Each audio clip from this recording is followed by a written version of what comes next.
Taufik bin Abidin. Saya berasal daripada Puncak Alam lah. Dan saya sudah berumah tangga dan mempunyai 2 orang anak. So far sebelum ni saya memang dalam bidang interior design. So saya more on to drawing, consultation je lah dengan on-site. So far lepas saya benda ni macam orang kata rezeki lah. Saya tak jangka benda tu begitu cepat. Tapi saya planning memang one of dream saya memang nak ada kabinet. Tapi saya tak tahu laluan mana saya nak dapatkan orang kata daripada skill, macam mana mesin semua tu kita tak tahu kan peluang tu. So dalam masa yang sama saya dah start berhenti kerja. So saya jalankan run company saya sendirilah. Saya buat design build. So more to consultation lah. Saya buat banyak, saya buat drawing lah. Lepas tu saya jumpa ex-student Cikgu Zairin. Tu dia kata kau nak buat kabinet, tapi dia kata cuba kau try contact cikgu ni, dia kata kan. Sebab ni ada buka, dia kata memang ni untuk program keusahawanan. So saya try contact Cikgu Zairin.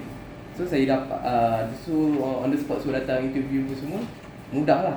Lepas tu tapi halangan saya nak masuk sini sebab saya dah ada kat atas.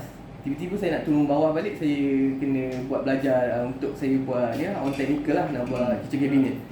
So macam banyaklah tekangan dengan halangan daripada orang. Macam contoh kawan saya, contoh sebab saya graduate daripada degree. So kawan kata takkanlah kau nak pergi belajar balik IKM, ambil balik kemahiran ni, sedangkan kau dah ada degree, kau boleh je teruskan buat design ni semua. Tapi saya fikir bincang dengan family semua, saya fikir mungkin peluangnya sebab saya tak dapat pun skill ni kat luar, tak ada. So far bila saya masuk, saya punya mindset memang belajar apa semua lah. Tapi bila kat sini memang totally change. Dia berubah daripada yang orang kata kita belajar. Even saya dekat UiTM pun, saya tak belajar, saya ditrain untuk belajar bekerja dengan orang. Tapi kat sini memang ditrain saya untuk saya buat bisnes sendiri. Kita buat SSM, kita buat account, kita buat logo. So far hujung-hujung selama 6 minggu ni, hujung-hujung ni dah masuk kerja amali, masuk bengkel. So benda tu lagi bagi saya keyakinan lagi sebab saya dah pegang, saya tahu ukur macam mana nak potong ke semua. So far memang orang kata kalau kat sini guide daripada cikgu tu penting lah. Dia kata untuk nak tambah cikgu tambah encik kan, dah ada experience kat luar yang kita tak tahu pun dia orang punya skill, cara dia orang semua macam mana. So tu yang mungkin pelajar-pelajar kat sini pun mengharapkan benda tu jugalah, yang lain daripada lain lah. So far saya rasa macam saya tak salah pilih tempat lah kat sini. Memang rasa betul lah, beruntung insyaAllah. So cuba lepas ni habis buat sale lah, target sale dengan buat sendiri insyaAllah.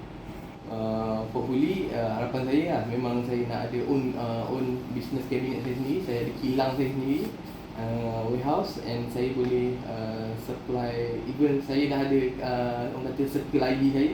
So saya boleh buat networking dengan dia orang boleh start kat saya. So ada production lah, ada equipment, mesin semua yang cukup. So itu harapan saya lah, dapat saya tu kalau boleh macam encik dah ada peluang kat luar, dah tahu macam mana market kat luar. Saya rasa macam nak import produk kita ni boleh import keluar yang kat luar tak ada. So itulah harapan saya.